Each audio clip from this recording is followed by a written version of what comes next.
कामचोर देवरानी। एक बार की बात है, सुषमा अपने पूरे परिवार के साथ खुशी खुशी मोहन नगर में रहती थी। उसकी 2 बहुएं थी, पल्लवी और शिवानी। एक दिन दोनों बहुएं रसोई में काम कर रही होती है कि तभी उनकी सास सुषमा उन्हें बुलाती है। अरे बहू, जरा इधर तो आना। शिवानी, जरा जाकर देखना सासू माँ क्या कह रही हैं। दीदी आप ही देख लो ना जाकर, आपको भी तो सुनाई दे रहा है। अरे मैं आटा गूंद रही हूँ ना, तुम चली जाओ। हाँ तो मैं भी तो सब्जी काट रही हूँ ना दीदी। अरे बहू जल्दी आओ। ओफो, ये तो जाएगी नहीं। मैं ही जाकर देखती हूँ कि क्या करना है। पल्लवी सुषमा के कमरे में जाती है। जी मम्मी जी, क्या हुआ? शाम को घर पर कुछ मेहमान आने वाले हैं, तो तुम अच्छा सा खाना बना लेना बहू। ठीक है मम्मी जी, आप बता दीजिए क्या क्या बनाना है और कितने लोग आ रहे हैं। सुनील की मौसी जी और उनका पूरा परिवार आ रहा है। कुल मिलाकर 3 लोग और हमें मिलाकर हुए 9 लोग। तो अभी से ही तैयारी करना शुरू कर दो। और हाँ, घर की सफाई भी कर देना, हाँ, अच्छे से। जी मम्मी जी, सब काम हो जाएगा, आप चिंता मत कीजिए। पल्लवी शिवानी को घर में मेहमान आने वाले हैं इसके बारे में बताती है।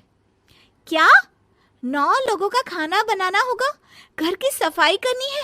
बाप रे, सासू माँ ने तो हमें घर की नौकरानी ही समझ कर रखा है। ऐसा नहीं बोलते शिवानी, हम इस घर की बहू हैं और घर के काम करना हमारा फर्ज है।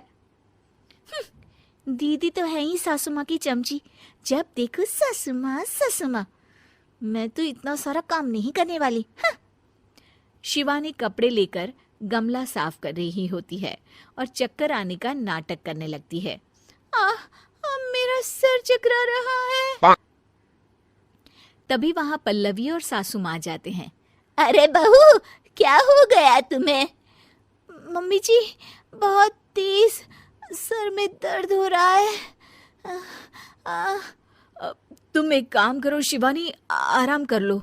नहीं नहीं दीदी, घर में मेहमान आने वाले हैं, मुझे आपकी मदद करनी चाहिए। अरे कोई बात नहीं शिवानी, तुम आराम कर लो, मैं सब काम कर लूंगी। ठीक है दीदी, अगर आप इतना कह रही हैं तो आराम कर लेती हूँ।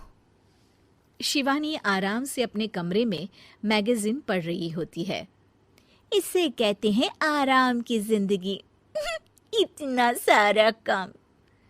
चलो सारा काम खत्म हो गया, शिवानी को देख आती हूँ। शिवानी अपने कमरे में ईयरफोन में गाने सुनते सुनते सो जाती है और उसके साइड में मैगजीन भी रखी होती है। पल्लवी वहां आ जाती है और वो सब देखती है। ओहो, तो मतलब सब काम चोरी का बहाना था। अभी बताती हूँ इसको। घर का सारा काम मुझे करना पड़ा और ये महारानी यहाँ मैगजीन पढ़ रही है, गाने सुन रही है। पल्लवी रसोई से एक प्लेट और चम्मच लेकर आती है और शिवानी को थाली बजाकर उठाने लगती है। शिवानी अचानक से उठती है। उठ गई महारानी, गाने भी सुन लिए, मैगजीन भी पढ़ ली। तुम तो बहुत बड़ी झूठी निकली शिवानी। तुमने सर दर्द का बहाना बनाया ताकि काम करने से बच सको। हाँ बनाया बहाना, तो क्या करती, इतने सारे काम करती। मुझे कोई शौक नहीं है चापलूसी का। क्या चापलूसी? तुम्हें लगता है कि मैं सारे काम चापलूसी के लिए कर रही हूँ? और नहीं तो क्या। तभी वहां सासू माँ आ जाती हैं। अरे बहू, वो लोग बस आने ही वाले हैं, तुम तैयारियां कर लो। जी सासू माँ, तुझे तो मैं बाद में देखती हूँ। सब खाना खाने बैठते हैं और खाना शुरू करते हैं। तभी सुनील की मौसी बोलती है। वाह भाई वाह, खाना तो बहुत ही अच्छा बना है सुषमा जी, एक एक चीज में क्या स्वाद है। ये सुनकर शिवानी मुंह बना लेती है। उसे अपनी जेठानी की इतनी तारीफ राज नहीं आती। आपकी बहुएं तो बहुत ही अच्छा खाना बनाती हैं। हाँ, बनाती तो दोनों ही अच्छा है, पर आज ना ये सारा खाना बड़ी बहू ने बनाया है। छोटी बहू की तबीयत ठीक नहीं थी, सो इसलिए। मानना पड़ेगा सुषमा जी, आपकी बड़ी बहू तो बहुत ही गुणवान है। पल्लवी की तारीफ सुनकर शिवानी को जलन होती है। पल्लवी ये सुनकर खुश हो जाती है और शिवानी की तरफ देखकर उसे चिढ़ाती है। कुछ देर बाद मेहमानों के जाने का वक्त हो जाता है। मौसी जी सबके लिए उपहार लाई होती है। वो सबको शगुन के पैसे देती हैं और अंत में पल्लवी के पास आती है। तुम्हारे लिए शगुन का लिफाफा तो है ही, पर बहू तुम्हें एक और उपहार भी मिलेगा इतना अच्छा खाना बनाने के लिए। मौसी अपने सोने के कंगन निकालकर पल्लवी को पहना देती है। ये लो, ये मेरे मनपसंद कंगन है, अब से ये तुम्हारे हुए। धन्यवाद मौसी जी। ये देखकर शिवानी तो पूरी तरह से जल जाती है और गुस्से से रसोई में चली जाती है। तभी वहां पल्लवी आ जाती है और उसे अपने कंगन दिखाने लगती है।